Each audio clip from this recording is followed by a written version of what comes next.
Great morning, great morning दोस्तों। मैं भूपेश आनंद आज आपके सामने एक नया लेक्चर विद न्यू एनर्जी लेकर आया हूँ and that is lecture number 19। Inventory management का हम ऑलरेडी कर चुके हैं। This is cash management and this is the last lecture of cash management. और बेटा इन्वेंटरी और कैश मैनेजमेंट का ना आपस में भाई बहन का रिश्ता है।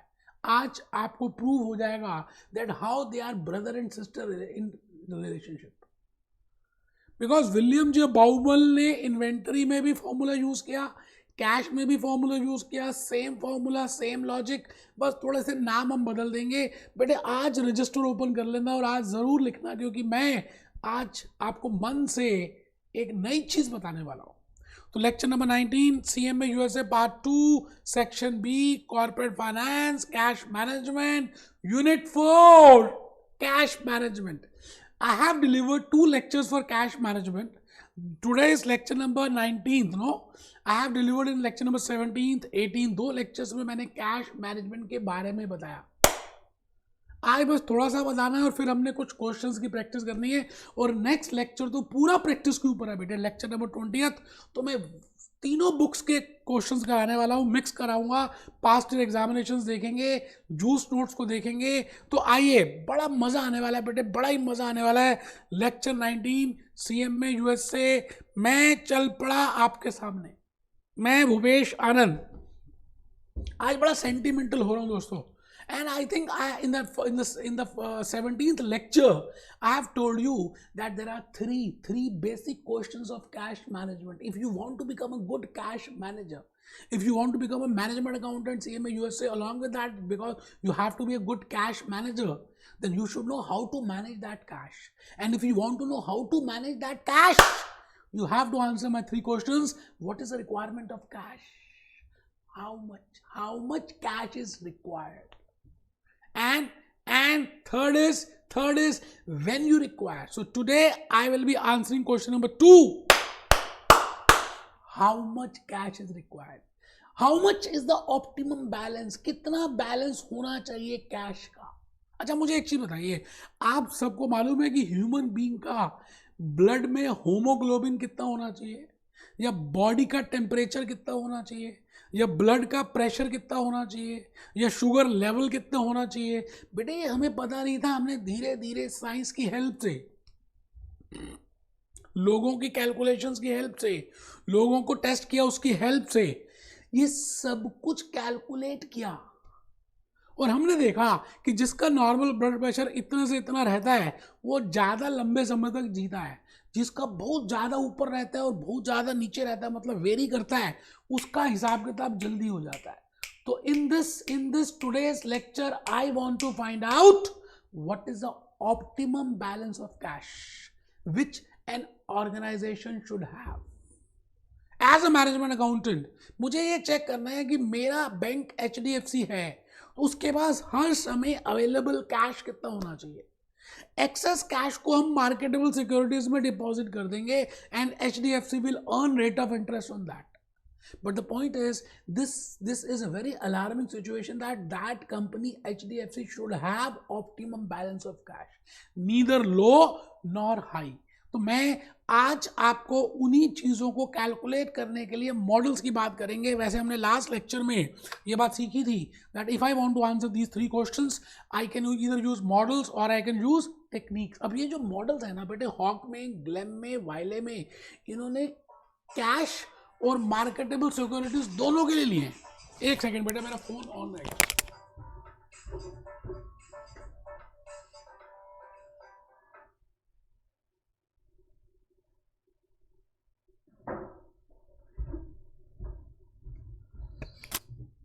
गलती से बेटा वो थोड़ा सा फोन ऑफ ऑन रह गया, कोई बात नहीं। मैं आपसे ये कह रहा हूं कि we are using models as well as we are using techniques. Models में हम आज 2 मॉडल्स करेंगे बेटे। 2 व्यक्तियों की फोटो दिखाऊंगा। एक है विलियम जे बाउमल, उसकी फोटो दिखाने वाला हूं, एक फिरंगी, दोनों फिरंगी है, और एक है मिलर, और दोनों ऑपोजिट बातें करते हैं। विलियम जे बाउमल कहेगा कि इतना बैलेंस होना चाहिए, मिलर कहेगा ये होना चाहिए, and both have different different thought process.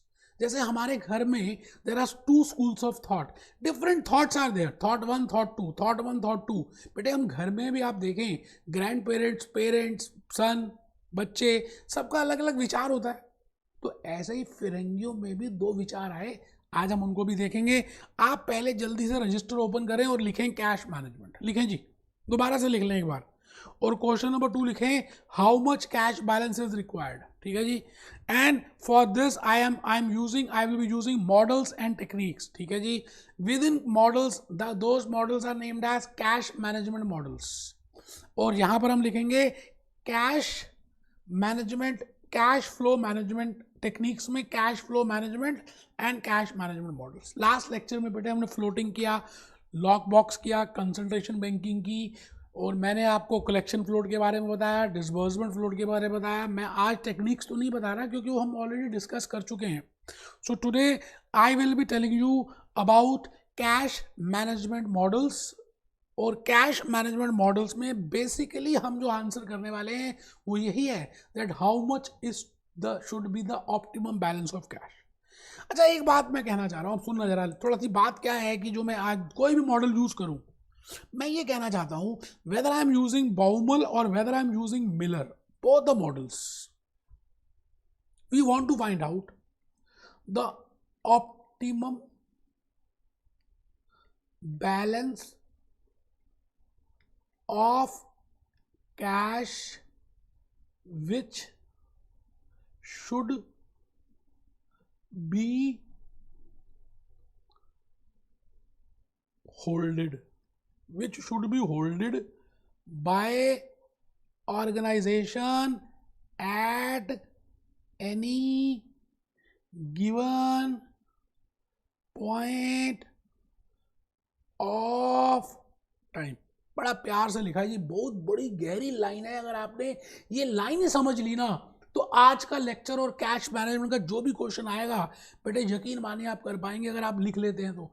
बेटे मेरा मन है, मेरे को खुशी देना चाहते हो तो आप लिखो और बिल्कुल टेबल चेयर में बैठ के पढ़ो। ऐसे लेट के पढ़ना बेटे महापाप है।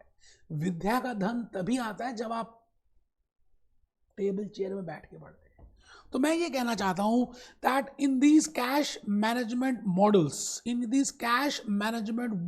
माय मेन ऑब्जेक्टिव इज, ये दोनों बाउमल, विलियम बाउमल और मिलर क्या कहना चाहते हैं।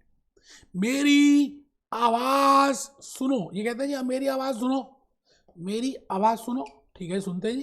क्या कहना चाहते हैं, व्हाट, या ऐसा समझ लीजिए, छोड़िए।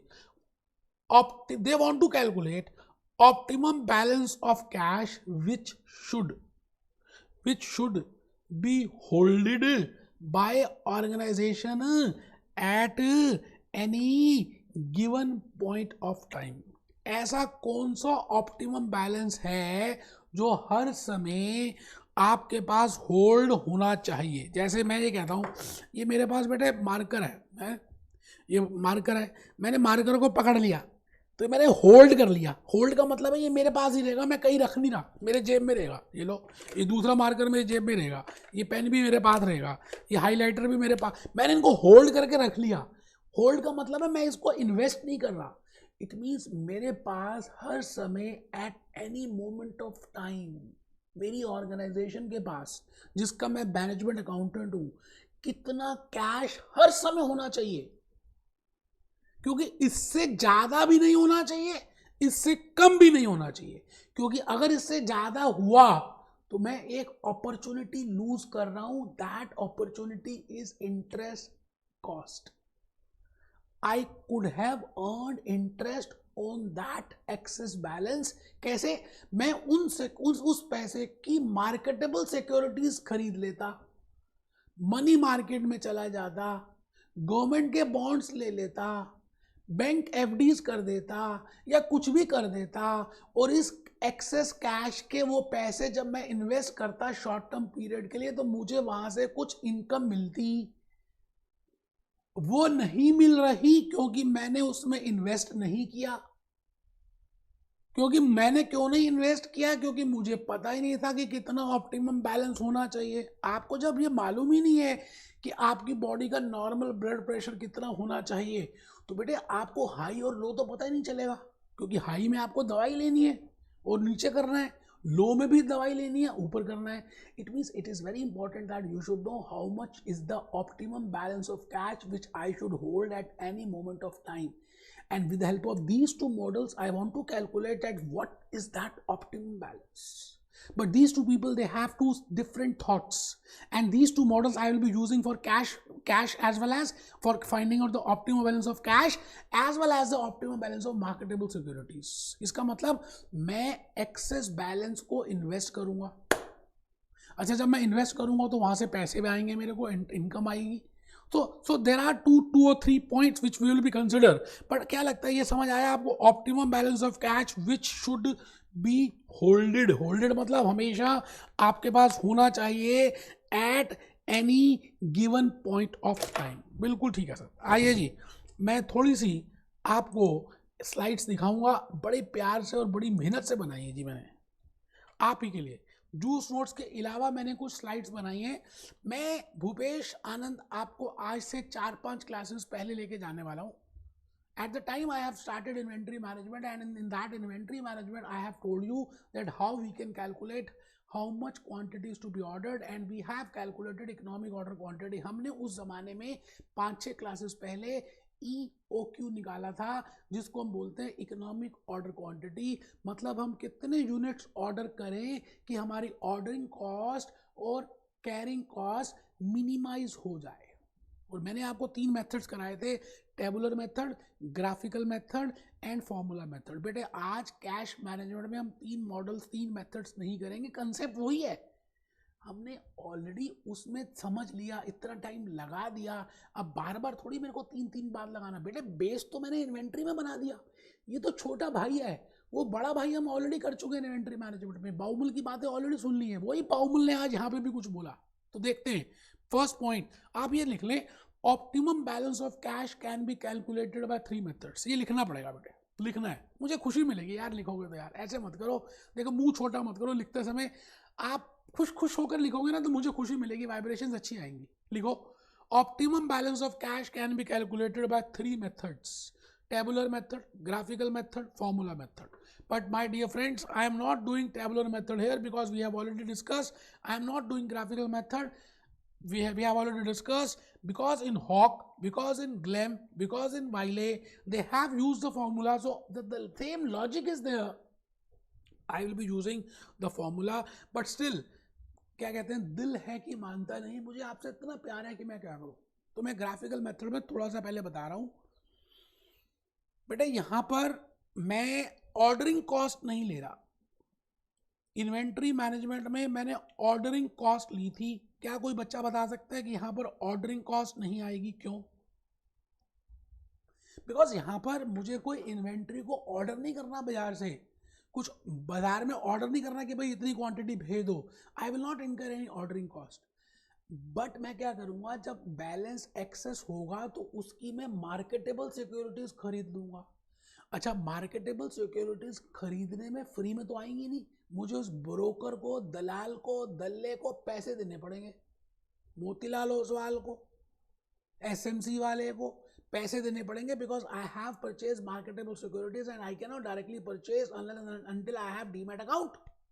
और मेरा डीमैट अकाउंट कहीं होगा और मैं उसके थ्रू करूंगा तो मेरे से दलाली लेगा. तो बेटे वो जो दलाली आप दोगे, कमीशन जो दोगे, एक्सचेंज को जो दोगे, जो ब्रोकर को दोगे, उसका नाम है transaction cost. So in case of cash management there is no need of ordering cost, rather it is a case of transaction cost. तो एक बात को समझना है कि अगर मैं बार बार खरीदूंगा, बार बार बेचूंगा, तो मेरी हर बार ट्रांजैक्शन कॉस्ट लगेगी. So transaction cost is just like ordering cost. It is variable in nature. It varies on the basis of number of transactions. Second point, inventory management में हमने क्या किया था, होल्डिंग कैरिंग कॉस्ट निकाली थी कि अगर ये पैसे जो हमने इन्वेंट्री खरीदने में लगा दिए, अगर ये पैसे हम इन्वेंट्री खरीदने में नहीं लगाते तो ये पैसे हम क्या करते, इन्वेस्ट कर देते बैंक में और वहाँ से कुछ रेट ऑफ इंटरेस्ट अर्न कर लेते.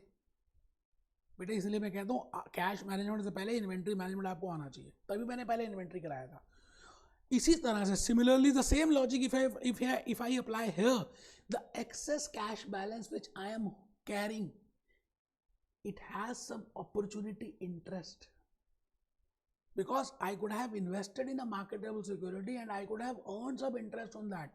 तो मैं यहाँ पे कहता हूँ ऑप्टिमम बैलेंस ऑफ कैश को निकालने के लिए, ऑप्टिमम बैलेंस ऑफ कैश को निकालने के लिए, जिसको हम बोलते हैं ECQ, economic cash quantity, economic cash quantity को निकालने के लिए मैं यहां पर दो हीरो लेकर आ रहा हूं। एक हीरो का नाम है transaction cost, because whenever I buy or sell shares or marketable securities, I have to pay some fixed cost. That is named as fixed cost for one transaction, and that is named as transaction cost.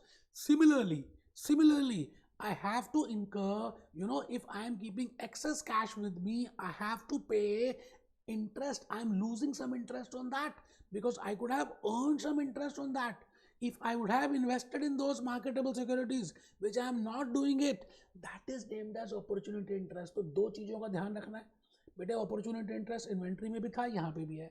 Inventory में ordering cost थी, यहाँ पर transaction cost है। दोनों हैं एक जैसे, नाम चेंज हो गया, ठीक है जी। और दोनों वेरिएबल इन नेचर के, मतलब दोनों को हम ऊपर नीचे कर सकते हैं।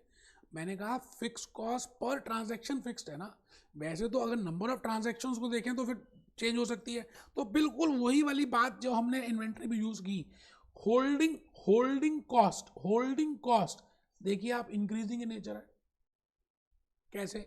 जैसे अगर आप इन्वेस्टमेंट आप कम करते हैं, जैसे यहाँ पे आपने एक्स एक्सेस में इन्वेस्टमेंट ली, ठीक है जी, तो आप इन्वेस्टमेंट अगर आप कम करते हैं, इट मीन्स अगर आप इन्वेस्टमेंट लेस कर रहे हैं, तो इसका मतलब ये हुआ कि आपका, अच्छा यहाँ पर मैंने कॉस्ट लिया है, ठीक है जी। अगर इन्वेस्टमेंट आपने कम किया है तो आपकी कॉस्ट कम होगी। तो एक ऐसा पॉइंट आएगा जहां पर होल्डिंग कॉस्ट और ट्रांजैक्शन कॉस्ट आपस में इंटरसेक्ट करेंगी। एक ऐसा पॉइंट आएगा जहां पर होल्डिंग कॉस्ट और ट्रांजैक्शन कॉस्ट इक्वल होंगी।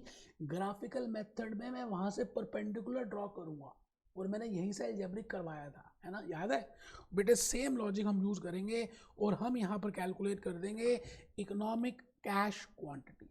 मैं यहाँ पर यूज कर दूंगा इकोनॉमिक कैश क्वांटिटी, ठीक है जी, इकोनॉमिक कैश क्वांटिटी। तो आप बिल्कुल घबराना मत, मैं भूपेश आनंद 2AC/CH लिख रहा हूँ। अभी सिंबल्स यूज कर देंगे, चेंज कर देंगे, अभी समझने के लिए आप लिख लीजिए। हॉक ने अलग किया, मैं वही यूज करूंगा।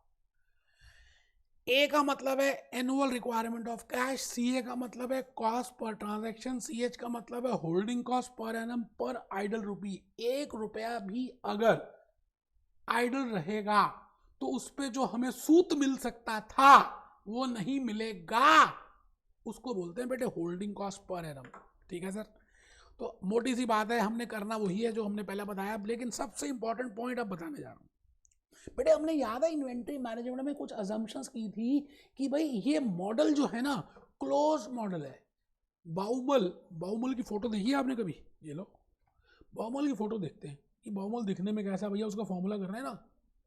तो बाउमल दिखने में ऐसा है जी, ये देखो जी, ये है बाउमल, विलियम जे बाउमल। देखो फोटो देखो, इसने बनाया ये मॉडल, विलियम बाउमल। ये थोड़ा बूढ़ा होगा तो देखो ऐसा लग रहा है, देखो दो सेम लग रही है ना फोटो। ये लो, इसने बनाई है ये कॉस्ट, ठीक है। ये देखो जी, ये देखो जवानी में ऐसा लगता था। उसके बाद इसने कैलकुलेट करके बताया कि ये मॉडल है। फिर अभी हम इसके बात करेंगे कौन सा मॉडल, मिलर मॉडल। वो कैसे लगता है, वो इस तरह का है, अभी देखेंगे मिलर को भी। पहले एक बात समझ लें कि भाई विलियम बाउमल क्या कहता है, और उसके बाद फिर हम मिलर की बात करेंगे। मैं भूपेश आनंद आपसे ये कहना चाह रहा हूं कि विलियम जे बाउमल के मॉडल का नाम है सर्टेनिटी मॉडल। सर्टेनिटी का मतलब है इन्होंने जो अजम्पशंस लिए हैं ना उसमें सर्टेनिटी डाल दी है। इन्होंने कह दिया भाई हमें ये भी पता है, ये भी पता है, ये भी पता है, ये भी पता है, ये ऐसे होगा, ये ऐसे होगा, ये ऐसे होगा। जैसे as we did in inventory management, that annual requirement of inventory is aware, we are aware of that. Cost per ordering will be same, carrying cost we are aware of that, lead time will be fixed, इसी तरह से William J Baumol ने जब optimum cash quantity को निकालने की कोशिश की तो यहां पर भी कुछ अजम्पशन सोच ली। अब आज हमें वही अजम्पशंस देखनी है कि क्या अजम्पशन सोच ली, so that we can get an idea, क्या अजम्पशन सोच ली। आइए मैं उन्हीं अजम्पशंस की बात करूं कि क्या अजम्पशन सोच ली होंगी। बेटे बिल्कुल इन्वेंट्री जैसी अजम्पशंस हैं, कुछ ज़्यादा घबराने की बात है नहीं, है ना। assumptions of Baumol model for ECQ. Now this model is a closed model and I will say this model is certainty model. इसको हम बोलेंगे certainty model। क्लोज मॉडल, जैसे फुटबॉल खेलते हैं, क्रिकेट गेम खेलते हैं, क्रिकेट मैच होता है तो बेटे ये पिच होती है ना 22 स्क्वायर यार्ड की होती है। बैट का एक साइज होता है, विकेट का एक साइज होता है, बॉल का एक साइज होता है, 11 प्लेयर खेल रहे होते हैं, यहाँ पर एक एम्पायर होता है, यहाँ लेग एम्पायर होता है, यहाँ थर्ड एम्पायर बैठा होता है, चौका छक्का यहाँ होता है। बेटे पूरी दुनिया में ऐसा ही होता है। आप कहीं भी क्रिकेट का मैच खेलें तो चौके छक्के का एक डिस्टेंस होगा, बॉल का एक वेट होगा, बैट का एक साइज होगा, 11 प्लेयर होंगे, 22 स्क्वायर यार्ड की पिच होगी। It means these are the assumptions of cricket game, then only that game is named as a cricket game. Similarly William J Baumol ने भी कुछ assumptions ली। और बेटे आपके पास एग्जामिनेशन में बड़े सारे क्वेश्चंस आए हैं assumptions के ऊपर, इसलिए ध्यान से सुनना। पहली assumption Lee that this is annual requirement is known in advance and with certainty। हमें पता है कि हमें कितने पैसे चाहिए पूरे वर्ष, आने वाले 12 मंथ्स में, पूरे फाइनेंशियल ईयर में, how much is annual requirement of cash, we are aware of that, हमें मालूम है। बेटे ये थोड़ा सा मुश्किल हो जाता है निकालना कि भाई 12 महीने में, अगले 12 महीने में कितने पैसे आपको चाहिए, but still this model is named as certainty model. William J Baumol, बेटे मानो या ना मानो कुछ तो मानना पड़ेगा कि भाई ये बातें ली हैं तो हम भाई पहले मान लेते हैं, ठीक है जी। Second assumption is cash is consumed evenly throughout the year. इसका मतलब ऐसा नहीं कि आपके पास 3 चपाती आई, आपने एकदम ही तीनों चपाती खींच ली, आराम आराम से खाना खाएंगे, आराम आराम से खाना खाएंगे। कैश जो खर्च होगा वो बराबर ही होगा पूरे 12 महीने में। मैं ये I am not assuming that this company is a seasonal company, because in case of a seasonal company, sugarcane की कंपनी है तो बेटे कुछ पर्टिकुलर मंथ्स में कैश की ज़्यादा रिक्वायरमेंट होती है। तो विलियम जे बाउमल कहता है भाई हम यहाँ पे सीजनल कंपनी की बात नहीं कर रहे, हम यहाँ पे नॉर्मल कंपनी की बात कर रहे हैं whose cash requirement is evenly distributed. Transaction cost per transaction remain constant. एक ट्रांजैक्शन के ऊपर कॉस्ट फिक्स रहेगी, बट नंबर ऑफ ट्रांजैक्शन अगर बढ़ती जाएंगी तो फिर टोटल ट्रांजैक्शन कॉस्ट तो बढ़ेगी ना। भाई variable cost per unit same है, टोटल वेरिएबल कॉस्ट सेम नहीं है, दोनों में डिफरेंस है, मैंने बताया था आपको, ठीक है जी। ECQ is named as optimum cash model, ठीक है जी, मैंने ये बता दिया बेटे। Certainty model, according to this model optimum cash level is that level where transaction cost and are equal. जैसे हमने देखा था ना, हम दोनों को इक्वल कर दें और फिर उसको मिनिमाइज कर दें, Q को यहाँ पे ले लें तो वी कैन कैलकुलेट कि भाई Q की वैल्यू इतनी है, वैसे ही निकाला है। सिंबल्स भी मैंने तो जान के वही यूज़ किए कि आपको समझ आ जाए। अभी हम हॉक का देख लेंगे। ट्रांजैक्शन कॉस्ट का मीनिंग आपको समझ आ गया, ठीक है जी। Means cost involve in getting marketable securities converted into cash. क्योंकि जब आपको कैश चाहिए होगा और आपने अगर मार्केटेबल सिक्योरिटी में इन्वेस्ट कर दिया होगा तो मार्केटेबल सिक्योरिटी को आपको सेल करना पड़ेगा। जब आप सेल करेंगे तो आपको कॉस्ट देनी पड़ेगी। There will be a need to convert marketable securities into cash when firms fall short of cash and has to sell the securities, resulting in clerical brokerage and other costs, ठीक है sir. तो transaction cost is directly related with number of transactions. Holding cost refers to holding cash idle for transactions, speculative and precautionary motive. Holding cost can also be named as interest foregone. Carrying cost भी कह सकते हैं कि जो पैसे आपको मिल जाते। एक बच्चा कहता है इतना सब कुछ क्यों बता रहे हो, हमें एक फॉर्मूला बता दो। बेटे ये मेरा प्यार है कि मैं ये लॉजिक बता रहा हूँ और मैं ये बताना चाहता हूँ कि I can manage my cash with help of models and there are 2 models. One is certainty model that is named as William J Baumol model and the formula will be 2AC/CH, but as per Hock, but as per Glem, as per Wiley they have used a new formula, they have used different symbols rather. आइए हम उन्हीं symbols में आ रहे हैं जी, सीधी सी बात, छोड़िए जी बाकी की बातें छोड़िए। मैं आ गया जी, उसी सिंबल में आ गया। आप ऐसे नाराज मत होइए बस बेटे, मेरे को नहीं अच्छा लगता, आप नाराज होते हो तो ये लिख लो, as per Hock, as per Glem, as per Wiley. ECQ लिख लें, वो तो मैंने आपको बताया था, ECQ economic order quantity, but आप लिखें optimum cash point is equal to 2BT upon I. आराम से बेटा सिंपल सा देखिए, ये यूज करने वाले हैं, 2 into B into T, small B into T, capital T upon I, under the root. Under the root कैसे है वो मैं ऑलरेडी आपको प्रूव कर चुका हूँ इन्वेंट्री मैनेजमेंट में, इसलिए डिटेल में नहीं बता रहा।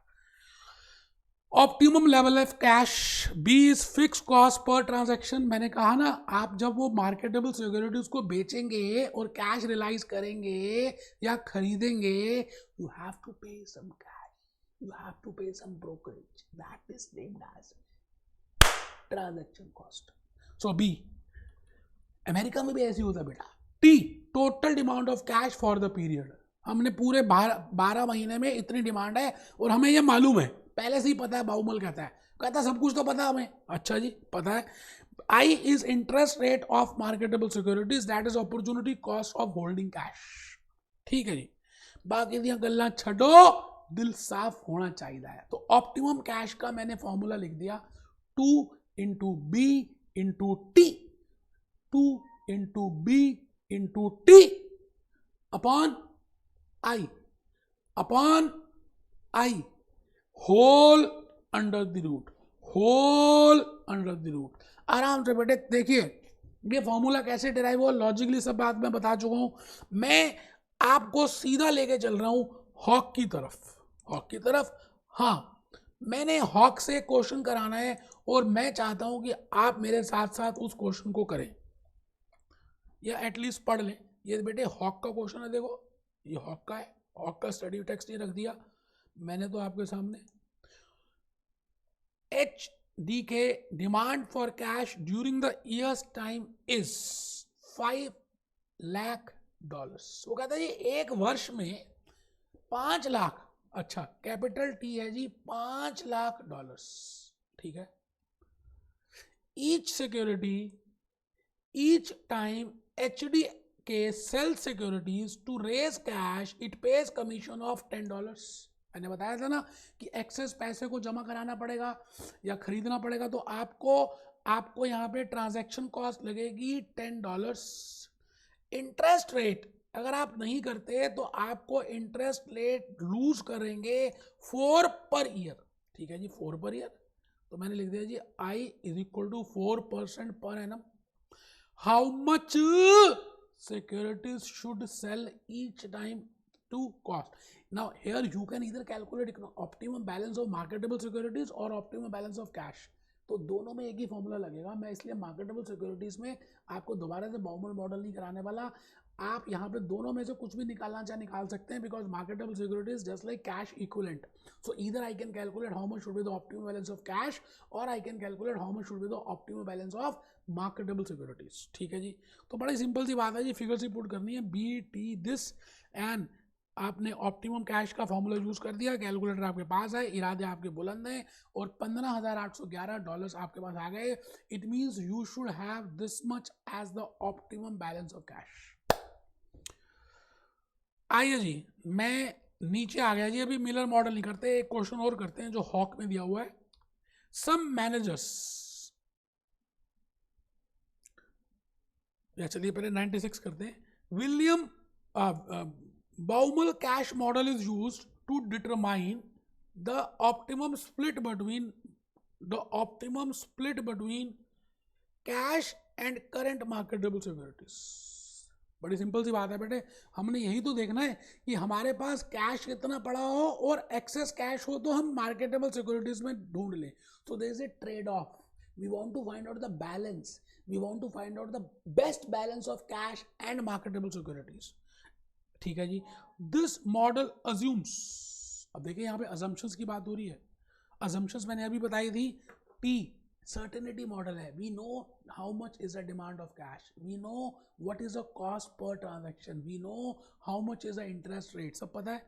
ठीक है जी, वो कहता है the model assumes all of the following except. अब आपको क्वेश्चन ज़्यादा ध्यान से पढ़ना है कि whether that question is in the negative sense or is in the positive sense। ठीक है जी, वो कहता बताओ इस सारी चीज़ों में से कौन सी असम्पशन नहीं है, ठीक है। The cost of transaction is independent of the dollar amount, ये असम्पशन है। Interest rates are constant over the short run, ये भी असम्पशन है, because we know that interest rates are given and we are aware of that, there is opportunity cost associated with this, ये भी ठीक है। Cash flows are random, नहीं बेटे ये ठीक नहीं है, हमने कैश फ्लोज को भी अज्यूम कर लिया है कि वो कांस्टेंट है and we are aware of. Random का मतलब क्या होता है, कभी भी कुछ भी कितनी भी हो जाए, नहीं बेटे, हमने इकोनॉमिक ऑर्डर क्वांटिटी में हमने अज्यूम किया है that cash flow transactions will, cash flow is same. ये देखो बेटे, हॉक ने भी तो अजम्पशंस दी हैं, अब हॉक के अजम्पशंस देखो, ये लो, मेरी बात पे क्यों मानते हो बेटे, ये लो, ये लिखा ना। तो अब वो अलग बात है कि वो अनरियलिस्टिक हैं या रियलिस्टिक हैं, because this model is certainty. तो पहली असम्पशन है demand for cash is known and constant, it means demand for cash is not random, ठीक है। तो cost for converting security to cash is known and fixed, transaction cost is known and fixed, opportunity cost is known and constant. तो I think मेरी बात आप सबको समझ आ रही है। हमने अभी अभी एक क्वेश्चन का आंसर भी कर दिया, और वो क्वेश्चन था कि how much to order, how much to have optimum balance of cash. It can be calculated with help of two models, one is certainty model, अभी अभी हमने सर्टेनिटी मॉडल किया, उसमें कुछ गलत अजम्पशंस ली बट फिर भी मानी, मानो या ना मानो फिर भी माननी पड़ेगी। और हमने बाउमल का फॉर्मूला यूज किया और यहाँ पे ऑप्टिमम क्वांटिटी कैलकुलेट की 2BT upon I under the root. I think I have already told you how we have calculated that, तो इसलिए मैं डिटेल में नहीं जा रहा। बट एक दूसरा मॉडल आज हम करने वाले हैं, uncertainty model. Uncertainty model Miller ने डेवलप किया, मिलर ओरे मॉडल, मिलर ओए ओए मॉडल, ओए ओए ओ तिरछी टोपी वाले, ओए ओए। तो मिलर ओरे मॉडल, मिलर ओरे मॉडल विलियम जे बाउमल से बिल्कुल ऑपोजिट है, साथ साथ नहीं है। वो रात है, ये दिन है, वो सुबह है, ये शाम है, वो पास है, ये फेल है, ऐसा मान के चलें। बिल्कुल कंट्रास्ट में, पीला सूट लाल दुपट्टा, बिल्कुल कंट्रास्ट में। मिलर ओरे मॉडल कहता है कि आप एनुअल डिमांड कैलकुलेट ही नहीं कर सकते यार, कैसे निकाल लोगे आप डिमांड, या आपको कितना पता है कैश की रिक्वायरमेंट है, कभी भी कुछ भी हो सकता है। How you can determine that this is an amount of cash which you require for coming days? No, you cannot. So that's why Miller model is named as uncertainty model. Uncertainty का मतलब है कि दिल हूं करे घबराए, कुछ पता ना चल पाए, कुछ पता ही नहीं है क्या होगा क्या नहीं होगा। दुनिया अनसर्टन है, कोविड-19 का पता था किसी को, और पोस्ट कोविड के बाद दोबारा वेव 2-3 आएगी, पता था किसी को, but uncertainty is there. As per Miller order model, we cannot determine the balance of cash, hence we cannot calculate how much is the balance of T. And when we are not aware of capital T, then how we can use the formula? तो वो क्या कह रहा है, वो कह रहा है जी दिल हूं करेगा, और वो कहता है जी जैसे आप एक वाटर की टैंकी कभी देखी है आपने बेटे, आपके घर में पानी की टैंकी है? हाँ है, सिंटेक्स की पानी की टैंकी है बेटे। आप ये बताओ, ये वाटर टैंक है, बिल्कुल ध्यान से देखना जो मैं बताने जा रहा हूँ। आपको मालूम है कि आपके घर में पानी की एक टैंकी है और पानी रोज सुबह 5 बजे आता है। अच्छा, उस पानी की टैंकी में क्या है, एक तो मैं कहता हूँ जी आपके पास इतना लेवल है। अच्छा, हर रोज क्या होता है, आप सुबह पानी भरते हैं, उसके बाद जब पानी भर जाता है आप मोटर बंद कर देते हैं और उसको कंजम्पशन स्टार्ट कर देते हैं। धीरे धीरे धीरे धीरे वो पानी लोअर लेवल तक आ जाता है। मान लेते हैं ये लोअर लेवल है, ठीक है जी, और ये भी मान लेते हैं कि ये हायर लेवल है इस पानी का, इससे ज़्यादा पानी भर ही नहीं सकते।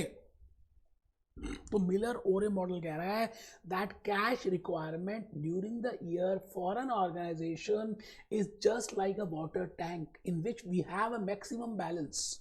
दिस उसको उसने कहा जी ये पॉइंट है Z, और ये पॉइंट है H, और ये पॉइंट है O।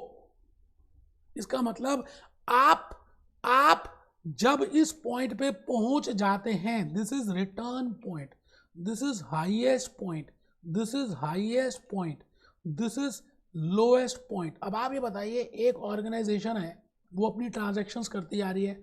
अच्छा, जब ट्रांजैक्शंस कर रहे हैं तो पैसे आ रहे हैं, पैसे आ रहे हैं, पैसे आ रहे हैं, पैसे आ रहे हैं। जैसे ऐसा सोचिए कि आप सुबह जब उठते हैं तो आप अपनी मोटर टैंक ऑन कर देते हैं क्योंकि पानी ऑलरेडी नीचे आ चुका है। अच्छा, जैसे ही पानी धीरे धीरे भरता है भरता है भरता है भरता है, कुछ यूज हो रहा है, कुछ आ रहा है, जैसे ही ऊपर टच करता है करंट आता है, मैडम बोलती है आपकी मोटर टैंक भर चुकी है, प्लीज अपना बटन बंद कर दीजिए। Your water tank is overflowing. Please shut down your switch button. तो आप क्या करते हैं, बटन बंद कर देते हैं, धीरे धीरे धीरे धीरे पूरा दिन कंज्यूम करते हैं, शाम तक यहाँ पहुंच जाता है, फिर करंट लगता है, फिर नेक्स्ट डे फिर ऑन कर देते हैं। इसका मतलब ये हुआ कि आप जिस तरह से पानी का बैलेंस ऊपर नीचे होता रहता है, on the same basis for an organization cash balance will always going on up or down, but we will fix 2 limits. हम एक 2 लिमिट्स बना देंगे, कंट्रोल चार्ट बना देंगे, that this is the highest limit.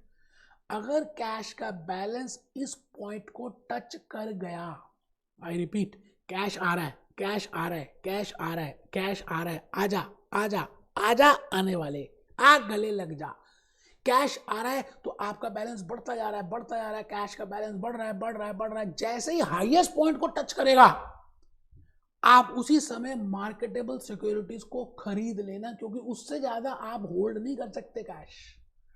अच्छा, जैसे ही आप मार्केटेबल सिक्योरिटीज खरीदोगे तो आपका बैलेंस कम हो जाएगा, खरीदना शुरू कर दो तो बैलेंस कम हो जाएगा, कम हो जाएगा, कम हो जाएगा, कम हो जाएगा, कम हो जाएगा, रिटर्न से नीचे नीचे नीचे लोअर लेवल पे चला गया। Now you should have an accurate liquidity for that.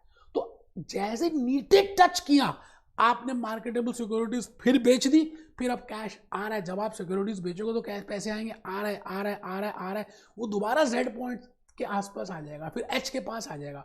बेटे पूरी दुनिया, पूरी जिंदगी ऐसी चलती रहती है जैसे नॉर्मल ब्लड प्रेशर है, हाई हो गया तो आप दवाई खाते हैं, हाई, डॉक्टर क्या करता है उसको लो कर देता है। अच्छा, बहुत ज़्यादा लो हो गया तो फिर दवाई खिलाते हैं, फिर नॉर्मल पॉइंट पे। It means you should have a normal balance of blood pressure. Similarly, you should have a normal balance of cash. So as per Miller-Urey model, we cannot calculate with the help of that assumptions.